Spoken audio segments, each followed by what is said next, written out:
Tapi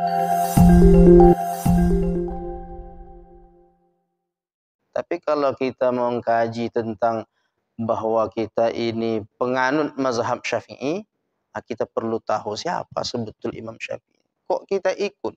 Kok diikuti oleh kebanyakan umat Islam di Asia Tenggara? Bahkan sejak nenek moyang kita dulu, masuknya Islam di Indonesia ini, mereka bermazhab Syafi'i. Seperti apa Imam Syafi'i ini diikuti oleh banyak manusia? Tentulah ada sesuatu dalam dirinya sehingga dia diikut banyak orang. Yang pertama, Imam Syafi'i diberi gelar Nasirus Sunnah. Kalau kita balikkan kemarin Imam A'zam, Imam Hanafi, gelarnya. Imam Malik, Imam Daril Hijrah. Imam tempatnya hijrah atau imamnya Madinah. Tempat hijrah Nabi kan di Madinah. Nah, Imam Syafi'i gelarnya banyak, di antaranya Nasirus Sunnah. Nasirus Sunnah artinya pembela sunnah. Karena di saat orang-orang Mu'tazilah mengaburkan sunnah, Imam Syafi'i lah yang tampil untuk membela sunnah. Maka dia diberi gelar Nasirus Sunnah. Kemudian dia juga bergelar Faqihul Millah. Faqihul Millah, faqih, orang yang paham fikih. Ulama yang paham fikih, yang paham tentang agama. Millah itu agama. Faqihul millah, orang yang sangat memahami agama. Bagaimana tidak? Dasar-dasar memahami agama ini, dia yang melahirkan konsepnya. Yang melahirkan teori usul fikih. Fikih, usul, ada usulnya, asal. Dasar-dasar fikih itu dirumuskan oleh Imam Asy-Syafi'i. Sebelum datang Imam Asy-Syafi'i, kata Imam Ahmad bahwa ilmu fikih itu terkunci. Setelah datang Imam Asy-Syafi'i, maka kunci-kunci itu, pintu-pintu yang tertutup terbuka. Begitulah kehadiran Imam Asy-Syafi'i dalam dunia ilmu, khazanah ilmu, keilmuan dalam Islam. Imam Syafi'i bukanlah nama aslinya. Nama aslinya Muhammad. Sebagaimana Nabi kita bernama Muhammad, itulah dia nama aslinya Imam Asy-Syafi'i. Dia berkunyah Abu Abdillah. Abu Abdillah artinya Bapak Abdullah. Karena dia memiliki anak bernama Abdullah. Maka sebahagian ulama di zamannya juga memanggil Imam Syafi'i dengan Abu Abdillah. Tapi nama aslinya adalah Muhammad. Kalau kita lihat, Abu Abdillah itu kunyahnya, kemudian namanya Muhammad bin Idris. Ayahnya bernama Idris, dia sendiri bernama Muhammad, kakek yang pertamanya Abbas. Kemudian Uthman, kakek yang kedua. Kakek yang ketiga Syafi'. Kakek yang ketiga inilah yang menyebabkan, yang dinisbatkan ke namanya Syafi', maka dia pun diberi gelar Imam Asy-Syafi'i. Nah, pertanyaannya mengapa ke kakek yang ketiga? Kok tidak kakek yang kedua, misalnya Imam Al-Abbasi gitu. Imam Al-Abbasi bisa juga tuh kakek pertama, atau kakek yang kedua Imam Al-Utsmani gitu. Tapi diambil dari kakek yang ketiga Imam Asy-Syafi'i. Nah, itu di antara sebabnya karena Syafi'i ini adalah sahabat Rasulullah sallallahu alaihi wasallam. Ini diambil barokah dari sahabat Nabi yang oleh Allah Ta'ala dalam Al-Quran disebutkan radhiyallahu anhum. Sahabat-sahabat itu diridhoi oleh Allah. Jadi diambillah nama Syafi'i itu, nama kakeknya, dinisbatkan kepada namanya Imam Asy-Syafi'i. Berharap dengan bertabarruk dengan nama sahabat itu, mudah-mudahan diberi keberkahan. Itu di antara alasannya mengapa dia diberi gelar Imam Asy-Syafi'i. Dan yang lebih menakjubkan dari nasabnya Imam Asy-Syafi'i ini, dia satu garis keturunannya dengan nasab Rasulullah sallallahu alaihi wasallam. Itu letak kemuliaan Imam Asy-Syafi'i. Bertemu pada kakeknya Abdu Manaf bin Qusay. Kalau kita pisahkan. Rasulullah Muhammad bin Abdullah bin Abdul Muttalib bin Hashim bin Abdi Manaf. Jadi kakek Nabi yang ketiga. Abdul Manaf itu kakek Nabi yang ketiga. Muhammad, Abdullah ayah Nabi. Kakek Nabi pertama Abdul Muttalib. Yang kedua Hashim. Yang ketiga Abdul Manaf. Begitu pula Imam Muhammad bin Idris atau kita kenal Imam Asy-Syafi'i tadi. Dia nama ayahnya Idris, kakek pertamanya Abbas, kedua Utsman, ketiga Syafi', 4 Sa'ib, 5 Ubaid, 6 Abdu Zaid, 7 Hashim, 8 Al-Muttalib, ke-9 kakek yang ke-9 itu bertemu pada Abdu Manaf. Jadi secara garis keturunan dia Quraisy. Dia suku Quraisy. Dia termasuk keturunan atau Ahlul Bait Rasulullah sallallahu alaihi wasallam.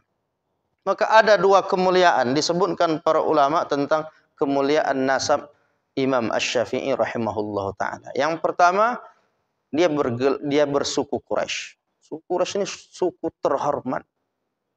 Sampai-sampai kata Nabi dalam sebuah hadis dalam Sahih Bukhari, "An-nasu taba'un li Quraisy." Manusia itu adalah pengikut suku Quraisy. Manusia ini secara umumnya mengikut suku Quraisy. Mengapa Nabi mengatakan manusia ini mengikut suku Quraisy? Karena pada prinsipnya di zaman Nabi orang mengikut Quraisy karena suku termulia saat itu. Muslimuhum taba'un li muslimihim. Orang Islamnya mengikut suku Quraisy. Maksudnya Nabi itu suku Quraisy diikut banyak orang. Tetapi sebaliknya begitu juga wa kafiruhum taba'un likufrihim. Orang kafirnya juga mengikut suku Quraisy. Maka populer orang kafir Quraisy. Gitu Pak ya. Ini orang-orang kafir Quraisy. Karena mereka Abu Lahab di antaranya kan. Abu Lahab paman Nabi itu kan tokoh-tokohnya itu. Nah, jadi orang Islam mengikut suku Quraisy, orang kafirnya mengikut suku Quraisy. Maka suku Quraisy ini spesial. Nah, sehingga kelebihan yang kedua pada nasab Imam Asy-Syafi'i ini adalah dia disebut sebagai Al-Muttalibi. Al-Muttalibi ini ya karena kakeknya ada yang bernama Al-Muttalib. Sehingga disamakan Nabi antara Bani Hashim dengan Bani Muttalib. Kata Imam Al-Baihaqi, luar biasanya Imam Asy-Syafi'i ini karena dia Al-Muttalibi, ketika kita bersolawat, otomatis solawat sampai kepada dia. Karena solawat itu kan ada wa ala ali. Kalau kita kan bersolawat pendek, Allahumma salli ala Muhammad atau Allahumma salli ala Sayyidina Muhammad. Kepada Nabi Muhammad. Tapi kalau sudah sampai kita ucap wa ala ali Sayyidina Muhammad. Dan kepada keluarganya, keluarga Nabi Muhammad.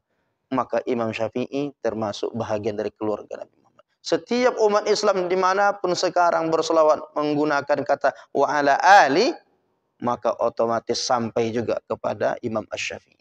Nah, itulah kemuliaan yang Allah anugerahkan kepada Imam Asy-Syafi'i. Ternyata dia satu jalur garis keturunan dengan Nabi kita Muhammad sallallahu alaihi wasallam. Kunyahnya tadi Abu Abdullah. Tetapi kita menyebutnya lebih kenal dengan sebutan Imam Asy-Syafi'i. Di mana dia lahir? Nah, ini kalau kita lihat sejarah sejak di mana kapan ya. Tahun 150 Hijriah lahir di Gaza, Palestina. Jadi dia asli Palestina, maksudnya kelahirannya Palestina. Sebahagian menyebutnya Asqalan. Kita kan mengenal ada Ibnu Hajar Al-Asqalani. Asqalan itu di mana? Asqalan itu semacam kampung kecilnya. Atau sebaliknya, Gaza kampung kecilnya yang lebih besarnya Asqalan. Jadi kalau ada yang mengatakan, Imam Syafi'i itu bukan di Gaza, Asqalan. Sama itu hakikatnya. Jadi Gaza itu pun sebetulnya bahasa yang tepatnya bukan Gaza, Ghazzah. Nah, cuma mungkin orang kita payah menyebut Gaza itu, Gaza aja lah. Jalur Gaza, kita lebih mengenal begitu.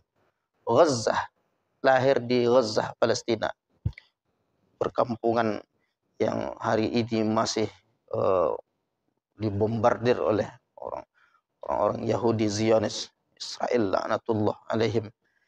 Nah, Imam Az-Zahabi menyebutkan bahwa Imam Asy-Syafi'i lahir tahun 150 Hijriah dan di situ juga wafatnya Imam Hanafi. Jadi seakan-akan Allah menggantikan wafat Imam Hanafi, lahir Imam Syafi'i. Estafet melanjutkan perjuangan Imam Abu Hanifah An-Nu'man.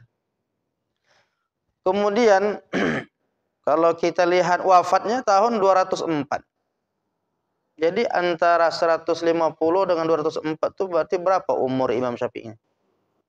54 tahun, tak lama, Pak. Tapi umurnya produktif. Hari-harinya dihiasi dengan ilmu sehingga hari ini masih kita sebut namanya. Jadi luar biasa kalau kita lihat kehidupan Abu Hanifah An-Nu'man. Dulu ayahnya, ya awalnya dia tinggal di Madinah. Kemudian karena ada sesuatu, dia pindah ke Asqalan. Asqalan tadi satu daerah di Gaza tadi ada di Palestina. Nah, disitulah dia kemudian Imam Syafi'i lahir. Setelah dia hijrah ke Palestina, kemudian menikah dan lahirlah Imam Syafi'i.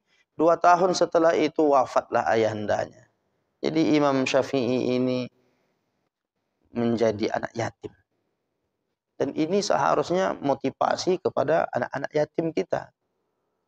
Jadi engkau walaupun ayahmu sudah meninggal, nak, tapi lihatlah orang-orang besar itu biasanya memang seperti engkau, anak yatim. Nabi Muhammad yatim. Imam Syafi'i yatim. Imam Ahmad bin Hanbal, itu motivasi. Itu harus diberi motivasi seperti itu kepada anak-anak. Anak yatim itu sebetulnya anak-anak kaum muslimin semuanya. Harus dibantu pendidikannya, harus didorong, harus dipedulikan. Nah, kemudian kakeknya, tadi kita sebut ada ada Syafi', As-Sa'ib dan selanjutnya. Kakek Imam Syafi'i yang keenam dari jalur ayahnya tadi bernama Abdi Yazid bin Hashim bin Al-Muttalibi. Nah, ini juga tergolong sahabat Nabi. Jadi bukan hanya ada 4 yang disebutkan dalam riwayat itu secara keseluruhan. 4 kakek Imam Syafi'i itu tergolong sahabat Nabi. Karena sahabat Nabi itu definisinya orang yang jumpa dengan Nabi, beriman kepada Nabi, wafat dalam keadaan beragama Islam. Man mata, siapa yang man laqiyan Nabi, yang bertemu dengan Nabi.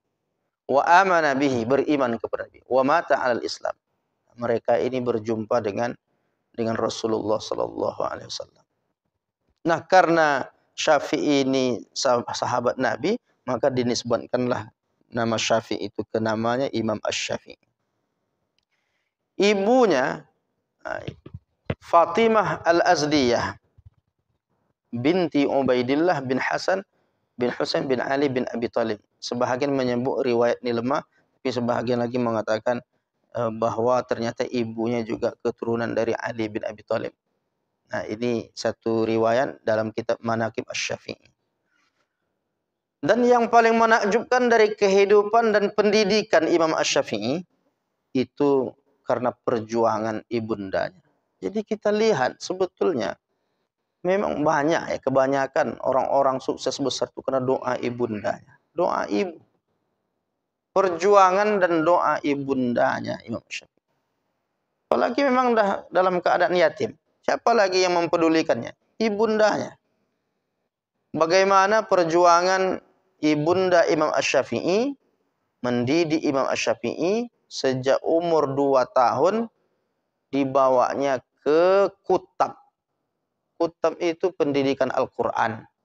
Mendengarkan Quran. Umur 2 tahun belum bisa ngapain, belum bisa baca segala macam.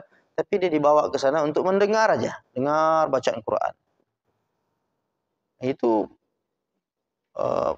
sekarang 2 tahun itu apa yang kita buat untuk anak cucu kita? Main lato-lato. Main lato-lato. Umur 2 tahun lato-lato, bengkak-bengkak nanti. Jadi Imam Syafi'i 2 tahun udah belajar Quran, mendengarkan. Makanya sampai nanti umur 7 tahun lengkap sudah hafalan Quran 30 juznya.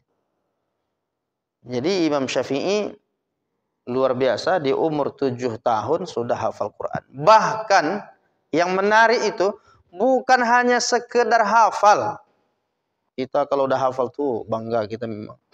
Tapi Imam Syafi'i sudah mendapatkan ijazah sanad dari gurunya. Sampai dia mengaku saya belajar Quran ini berguru, bersanad, nyambung ke Rasulullah sallallahu alaihi wasallam. Maka dia katakan, saya berguru kepada Ismail bin Konstantin. Kemudian guru saya ini juga belajar kepada gurunya Shibl. Gurunya Shibl ini belajar kepada gurunya Abdullah bin Katsir. Abdullah bin Katsir belajar dari gurunya Mujahid. Mujahid belajar dari gurunya Abdullah bin Abbas. Abdullah bin Abbas belajar kepada Ubay bin Ka'ab. Ubay bin Ka'ab belajar kepada Rasulullah sallallahu alaihi wasallam. Sebagaimana bacaan Rasulullah membaca Quran, seperti itu juga lah bacaan Imam Syafi'i. Maka terkenal Imam Syafi'i ini bacaan terindah. Orang-orang di zaman Imam Syafi'i, kalau mau menangis, jumpalah Imam Syafi'i.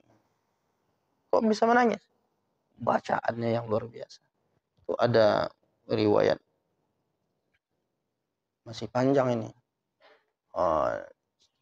Karena udah diungkapkan, ada kalimat orang-orang, atau nanti ajalah kita jumpa. Sekarang kita ikut aja dulu slide-slide ini. Sampai disebutkan hatta yatasaqatun nas. Orang-orang tuh sampai ini, usia 13. Imam Syafi'i suaranya indah. Kalau baca Quran, kalau orang mau menangis, jumpa Imam Syafi'i.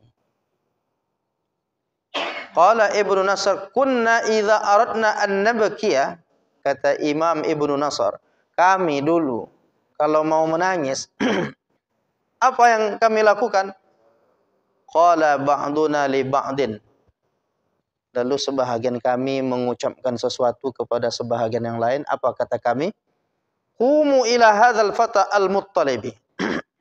Pergilah menjumpai Al-Muttalibi, seorang yang bersuku Muttalib ini. Bani Muttalib. Siapa yang dimaksud? Imam Syafi'i. Yaqra'ul Qur'an. Jumpai dia, dengarkan bacaan Quran. Fa idza atainahu istaftaha al-Qur'an. Ketika kami mendatanginya, dia mulai baca Quran hatta yatasaqatun nas, sampai-sampai orang terjatuh-jatuh, tersungkur mendengarkan bacaan Quran Imam Syafi'i. Wa yakthuru ajiduhum bil buka, maka mereka pun dihiasi, maksudnya mereka pun menangis terseduh-seduh. Min husni sautihi, karena indahnya suaranya. Fa idza ra'a dzalika amsaka 'anil qiraah.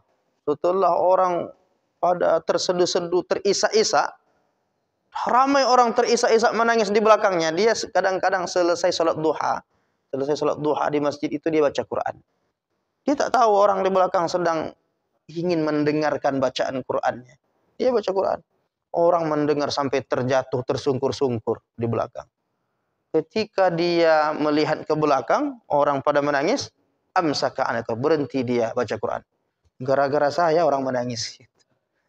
Begitulah indahnya bacaan Imam Asy-Syafi'i rahimahullah. Sama seperti Abdullah bin Mas'ud zaman Nabi dulu. Kata Nabi, wahai Abdullah bin Mas'ud, iqra' alayya, bacakan Quran kepadaku. Ketika sampai pada ayat-ayat tertentu, fa idza aynahu tadriban, menetes air mata Nabi. Nah, begitu jugalah di zaman Imam Syafi'i. Orang kalau mau menangis mendengarkan baca Quran, dengarkan bacaan Quran Imam Syafi'i. Kapan kita menangis dengar baca Quran? Pernah kapan? Sedang sholat atau dalam keadaan bagaimana? Itu tanda bahwa hati kita lembut. orang-orang yang bagus bacaannya itu, kadang-kadang dia ada rasa.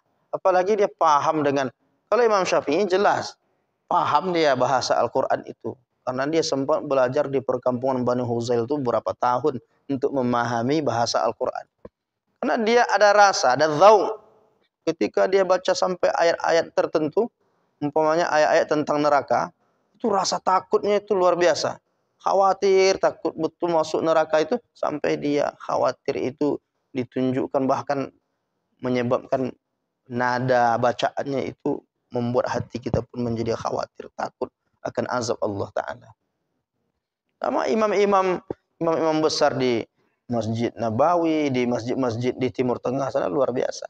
Banyak juga jamaah kita yang umrah, yang di bulan Ramadan itu sampai menangis-nangis itu ketika dibacakan ayat-ayat tertentu. Karena imamnya juga menangis. Tapi kadang-kadang menangis kita ini bukan karena pahamnya. Pas ditanya, kenapa Bapak Ibu nangis? Lama betul bacaan imam. Jadi beda nih, nangis ini karena bagus bacaan atau paham, atau karena lama. Ya begitu. Imam Asy-Syafi'i rahimahullah ta'ala. Kemudian kita melihat proses dia menuntut ilmu. Dia bercerita, ini riwayat. Dia bercerita, kata dia, kuntu yatiman fi hijri ummi. Saya tumbuh dalam keadaan yatim. Kuntu yatiman. Saya tumbuh di pangkuan ibundaku dalam keadaan yatim. Walam yakun laha ma tu'tini lil muallim. Ibu saya tak punya harta, tak punya duit untuk membayar guru mengaji. Saya mau juga belajar ngaji, tapi ibu saya tak punya duit, tak punya uang untuk menggaji guru. Wa qad radiya minni an aquma 'ala as-sibyan idza ghaba wa ukhaffafu anhu. Lalu aku tetap diizinkan oleh guruku belajar dengan catatan kalau guruku lagi ada keperluan, akulah yang menggantikan tempat duduk guru. Gurunya duduk di sini mengajar, kalau ada halangan dia ada keperluan, disuruhnya Imam Syafi'i duduk gantikan. Jadi sejak kecil dia dah ngajar tuh, mengajarkan kawan-kawannya yang seumuran, bahkan senior-seniornya yang belajar karena kecerdasan seorang Imam Syafi'i. Lalu dia katakan, walamma khatamtul Quran, setelah aku khatam Quran di umur 7 tahun, dakhaltul masjidah, aku masuk ke masjid. Untuk apa? Fakuntu ujalisul ulama, aku menghadiri majlis ulama, majlis-majlis ilmu para ulama. Itu orang-orang dewasa, orang besar muzakarah. Ustaz-ustaz ini ulama-ulama besar, dia yang umur 7 tahun itu di situ. Hadir di situ untuk bermajlis dengan para ulama-ulama besar. Wa ahfazul hadis. Aku hafal hadis-hadis yang dibacakan para ulama dalam majelis itu, aku hafal. Asal didengarnya hadis-hadis Nabi itu langsung hafal. Bahkan bukan hanya menghafal Quran, dah hafal, hadis dah dihafalnya. Dia juga menghafal awil mas'alah. Aku juga menghafal masalah-masalah fikih. Masalah-masalah ini kalau gini bagaimana hukumnya? Oh ini dalil dasar-dasarnya begini, ini istinbat hukumnya. Ini dasarnya dari hadis ini. Hadis-hadisnya hafal, masalah-masalah fikih pun sudah dia kuasai karena dia memang selalu ikut majelis para ulama saat itu. Wa kana manziluna fi Syi'bil Khim. Rumah kami, kata dia, tak jauh dari Makkah, dari Ka'bah itu. Satu jalan daerah itu ada nama kampung Syi'bil Khif. Diceritakan, ma kuntu ajidu ma ashtari bihil qaratis. Saya tidak punya apa-apa untuk membeli buku, tak bisa. Ashtari, tak ada yang bisa kubeli. Duit tak ada karena dia dalam keadaan yatim, serba kekurangan, ibundanya juga serba kekurangan. Jadi untuk membeli kertas belajar itu tak ada duit. Fakuntu akhudhul izam, yang kulakukan adalah mencari tulang. Dicarinya tulang-tulang yang udah berserak-serak di sampah-sampah itu, bersihkannya tulang-tulang. Wa aktubu fihi wa astauhibuz zuhur. Lalu aku tuliskan di tulang-tulang itu. Diukir tulang telah jadi bukunya. Begitulah susahnya dulu Dia belajar agama sampai harus mengumpulkan tulang-tulang. Wa astauhibuz zuhur. Kemudian aku juga mencari di kantor-kantor, ada perkantoran-perkantoran di kota Makkah itu, di tong-tong sampah itu dia cari kulit-kulit kertas-kertas yang sudah rusak. Diambilnya lagi, dirapikannya lagi, disitulah dia menulis. Begitulah perjuangan dia menuntut ilmu. Imam Asy-Syafi'i. Sekarang kita buku udah banyak betul. Sampai-sampai tak ada lagi kita nulis-nulis. Imam Syafi'i mengatakan salah satu syair yang terindah, qayyid suyudaka bihablil wasiqah. Ikatlah tali pancingmu dengan ikatan yang kuat. Jangan sampai tali pancing itu dilarikan ikan, putus. Pancing dilarikan ikan. Kuat ikatannya. Sebagaimana engkau mengikat tali pancingmu itu dengan kuat, begitulah engkau ikat juga ilmu itu dengan catatan. Jadi kalau mau kuat, ilmu itu masuk dalam pikiran, catat. Sebetulnya sedang mencatat itu sedang memasukkan ilmu. Imam Syafi'i tak ada kertas, tak ada pena, diupayakannya supaya tetap dia belajar dengan mencatat.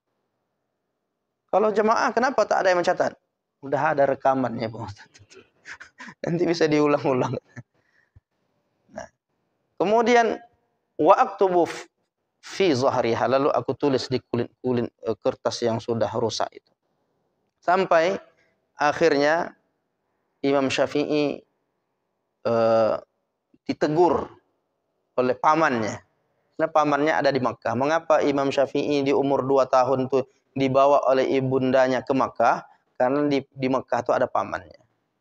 Walaupun tetap tidak dipedulikan karena juga kehidupannya susah. Jadi dia hidup bersama ibundanya dalam keadaan serba kekurangan. Apa kata pamannya? Dia cerita, ini dah berbunyi nih Pak, ini baru awal-awal nih, baru awal kehidupan kecilnya nih. Faqaddamtuha yauma idzin wa ana ibnu 10 sinin. Satu hari saat umur 10 tahun, ini masih saat umur 10 tahun. Fasurtu ila nasibil li wa ju'iltu atlubul ilma fayaqulu li. Jadi ternyata di usia 10 tahun tuh, karena dia 7 tahun kan udah hafal Quran. 7 terus dia menghadiri majelis ilmu. Dunianya tuh dunia ilmu. Hari-harinya menuntut ilmu, jumpa ulama ini, jumpa belajar. Di usia 10 tahun tuh gelisah pamannya. Sampai pamannya marah kepada dia. Kata pamannya, la tashtagil bihadza. Jangan engkau sibuk dengan ilmu-ilmu begini. Ngaji aja. Bentar ngaji. Ngaji aja hidupmu ini. Marah pamannya. Wa aqbil ala ma yanfa'uka. Sibukkan dengan bekerja, cari kerja. Hidup susah kok kerja tak ada, kok sibuk untuk ilmu ini gimana ceritanya? Marah pamannya kepada Imam Asy-Syafi'i. Tapi Imam Syafi'i mengatakan, yang warna merah itu kata Imam Syafi'i, faju'ilat ladzati fil ilmi. Semakin dimarah pamannya menuntut ilmu, semakin semangat dia menuntut ilmu. Ladzati, lezat. Semakin lezat aku menuntut ilmu. Tertantang itu kan. Jadi orang kalau cinta ilmu, dilarang dia menuntut ilmu. Semakin semangat dia menuntut ilmu. Faju'ilat ladzati fil ilmi wa talabihi hatta razaqallahu ma razaq. Sampai Allah menganugerahkannya kepada orang kalau udah cinta ilmu tuh, waduh ada kenikmatan, kelezatan. Itu hanya orang-orang yang pecinta ilmu itulah yang sadar betapa mulianya, betapa indahnya, betapa nikmatnya ketika dia suka mendalami ilmu. Ada kelezatan. Apalagi Imam Syafi'i terkenal dengan setiap satu ayat yang dia baca lahir 40 hukum. Kayak Imam Syafi'i, satu ayat baca nikmat. Oh, ini maksudnya ini hukum. Dapat satu hukum itu dan ini menjadi panduan bagi umat. Bagaimana tidak kelezatan dia satu ayat, 2, 3, ini hukumnya begini. Itu jadi catatan penting dan itu sampai kepada kita hari ini. Jadi semangat dia itu sejak kecil. 10 tahun dia menuntut ilmu, dilarang oleh pamannya. dan dia bahkan semakin bersemangat untuk menuntut ilmu. Bayangkan di umur lebih kurang belasan tahun tadi, dia pun dijumpai oleh seseorang. Faqala li, ada yang mengatakan kepadanya, hadza Malik sayyidul muslimin yauma idzin. Ada Imam Malik di Madinah, dia pemimpinnya orang Islam. Maknanya pemimpinnya para ulama di zaman itu. Orang kalau mendengar Imam Malik, wah ini ulama besar. Kenapa? Dialah yang punya kitab hadis. Satu-satunya kitab hadis di zaman itu ya kitab Al-Muwatta. Sampailah informasi Imam Malik itu kepada Imam Asy-Syafi'i. Apa kata dia? Fa waqa'a fi qalbi. Setelah mendengar ada ulama besar Imam Malik, betul-betul tertanam ke dalam hatiku bahwa aku harus menjumpai dia. Harus berguru kepada dia. Lalu apa yang dia lakukan? Wa amantu ilal Muwatta wasta'artuhu. Lalu aku berusaha mencari kitab Muwatta. Mana kitab Muwatta yang ditulis Imam? Ini sebelum jumpa Imam Malik, pastikan dia baca dulu kitab itu sebelum jumpa dengan Imam Malik. Wasta'artuhu, lalu dia pinjam ke salah seorang ulama yang ada di Makkah.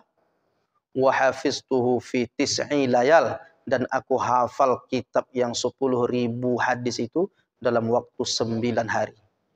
Wah, itu 9 malam cuma apa? Selesai oleh dia. Hafal, bukan baca. Kalau sekedar baca ya bisa mungkin. Ini hafal dia dalam 9 malam. Faqadimtul Madinah, lalu aku pun berangkatlah ke Madinah. Setelah hafal baru berangkat. Fabalautul kitab. Sebelum menjumpai Imam Malik itu, dia berjumpa dengan gubernur Makkah. Jumpa dengan gubernur Makkah, tolong berikan rekomendasi untuk belajar agama ke Madinah, menjumpai Imam Malik. Surat rekomendasi itu diberikan kepada gubernur Madinah. Gubernur Madinah pun kaget. Itu kalimat ya. Kemarin sudah kita singgung sedikit. Qala yang paling bawah. Ya bunayya, katanya. Wahai anakku, dia ngomong sama Imam Syafi'i, masih kecil, belasan tahun. Wahai anakku, inna masyi min jawfil Madinah ila jawfi Makkah. Engkau suruh aku berjalan kaki dari Madinah ke Makkah. Berapa kilo tuh Makkah Madinah jalan kaki? Engkau suruh aku berjalan kaki dari Madinah ke Makkah, hafiyan rajilan, dalam keadaan telanjang kaki, tak pakai sepatu, tak pakai sendal, tak pakai alas kaki, ahwanu alayya, lebih ringan bagiku, minal masyi ila babi Malik, daripada aku pergi ke rumah Imam Malik, berkunjung, berada di depan pintu rumah Imam Malik. Lebih ringan kalau engkau suruh aku jalan kaki tak pakai sendal ke Madinah, ke Makkah, dari Madinah ke Makkah, lebih ringan bagiku daripada bertemu dengan Imam Malik. Segan. Karena karisma seorang Imam Malik rahimahullah ta'ala. Imam Malik itu ulama besar. Bahkan Khalifah Harun ar-Rasyid pun tidak berani macam-macam dengan Imam Malik. Apalagi gubernur Madinah. Artinya karena karismatiknya seorang Imam Malik itu yang luar biasa. Maka orang datang hanya untuk menuntut. Pernah Imam Malik itu dipanggil, disuruh datang untuk mengajar di istana oleh Harun ar-Rasyid. Disampaikan berita itu kepada Imam Malik. Kata Imam Malik, kalau khalifah mau belajar hadis Nabi, jangan aku yang datang ke istana. Dia yang datang menjumpai aku di rumah. Makanya Harun ar-Rasyid pun belajar kepada Imam Malik. Nah, termasuklah gubernur Madinah ini, dia kalau menjumpai Imam Malik langsung ini gimana rasanya. Tetapi karena Imam Syafi'i ini seorang pemuda yang luar biasa, lalu dia katakan, aku tak ada niat apa-apa. Aku hanya sekedar memohon bantuan agar aku bisa belajar dengan Imam Malik. Tolonglah sampaikan. Akhirnya dia antar juga. Sampailah di depan pintu Imam Malik. Nah, itu kisahnya sudah kita kaji juga kemarin. Paling tidak pertemuan itu pertemuan yang mengganggukan. Pertemuan Imam Malik dengan Imam Asy-Syafi'i. Itulah pertemuan pertamanya. Ketika disampaikan surat itu, kata Imam Malik, subhanallah. Awasara ilmu Rasulullah sallallahu alaihi wasallam yu'khadhu birrasail. Beginikah cara kalian untuk mendapatkan hadis-hadis Rasulullah? Pakai surat-surat seperti ini kah? Nah, disitulah Gubernur Madinah merasa malu. Karena seperti dimarahi oleh Imam Malik. Tetapi suasana itu menjadi mencair. Karena seorang Imam Syafi'i. Berdiri, maju Imam Syafi'i. Kata Imam Syafi'i, bukan begitu wahai Imam. Saya ini keturunan Rasulullah. Saya ini pecinta ilmu. Saya datang betul-betul murni untuk belajar kepada engkau. Saya khawatir kalau tidak melalui proses seperti ini, jangan-jangan saya yang masih kecil ini tak bisa bermajelis dengan. Setelah dia jelaskan begitu, barulah Imam Malik tenang. Lalu dia pun memberi nasihat kepada Imam Asy-Syafi'i. Ini nasihatnya yang baik. Ya Muhammad, karena namanya Muhammad, dia memperkenalkan dirinya Muhammad bin Idris. Ya Muhammad, ittaqillah. Wahai Muhammad, bertakwalah kepada Allah. Wajtani bil ma'asi. Jauhilah maksiat. Fa innahu sayakunu laka sya'nun minas sya'ni. Karena aku melihat engkau akan menjadi seseorang yang luar biasa. Jadi pesannya itu aja, bertakwa kepada Allah, jauhi maksiat karena engkau ini bukan seperti orang biasa. Ada sesuatu, firasat orang beriman. Ittaqu firasatal mu'min, hati-hatilah kalian dengan firasat para ulama, firasat orang beriman. Fa innahu yanzuru bi nurillah, karena dia melihat dengan cahaya Allah. Makanya Imam Malik pun melanjutkan pesannya kepada Imam Syafi'i. Innallah, yang paling bawah. Innallaha ta'ala, sesungguhnya Allah Ta'ala qad alqa ala qalbika, sudah menanamkan, memberikan ke dalam hatimu nuran, cahaya. Allah sudah memasukkan dalam hatimu cahaya. Fala tudfi'hu bil ma'siyah, jangan engkau padamkan cahaya itu dengan perbuatan maksiat. Itu kan pesan-pesan yang luar biasa itu disampaikan oleh Imam Malik kepada Imam Asy-Syafi'i. Sampai akhirnya Imam Syafi'i dipersilahkan belajar. Dan ketika dia disuruh baca, dia tak punya buku, tak punya apa-apa, disuruh baca. Dia tak perlu membaca lagi karena dia sudah hafal. Sampai ketemu, zid ya fata, zid, baca terus, baca sampai sekian hadis, sekian banyak, tidak ada satu huruf pun yang ketinggalan, tidak ada satu kata pun yang keliru. Dan disitulah semakin takjubnya Imam Malik kepada Imam Asy-Syafi'i. Banyak kisah-kisahnya. Nampaknya kalau kita lanjutkan ini tidak cukup waktu kita. Mulai dari belajarnya di Makkah, belajar lagi, belajar fikih dengan ulama-ulama besar, menuntut ilmu ke Madinah bersama Imam Malik, juga menuntut ilmu di umur 21 ke Irak. Banyak guru-gurunya. Sampai bekerja dia di Yaman. Dia sempat menjadi pegawai di Yaman. Nah, kalau Imam Hanafi kemarin dia menolak jabatan, tapi Imam Syafi'i memilih jabatan. Dia kan itu prinsip hidup itu, kalau dia pilih, dia berusaha merubahnya. Dia mewarnainya. Nah, jadi itu pilihan-pilihan